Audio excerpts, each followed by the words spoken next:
Man 37 metai ir nuo mokyklos laikų kovojau su svoriu.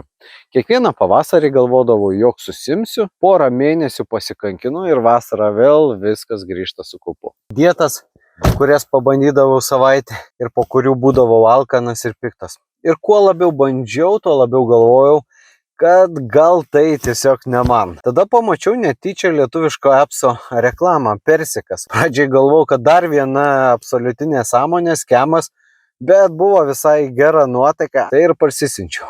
Šitas appsas padaro vieną svarbų dalyką, jis viską padaro už tave. Paruošia pirkinių sąrašą, sekmadienį nulėkiu į artimiausią parduotuvę, 30 minučių ir aš jau namie su pilnais krepšiais. Savaitės planas paruoštas. Tai pusryčiai, pietus, vakarienė. Kažkuris patiekalas nepatinka, paspaudai ir Persikas pakeičia jį kitu. Dabar kolegos klausė, ką tu tokio darai, kad tai pasikeitė.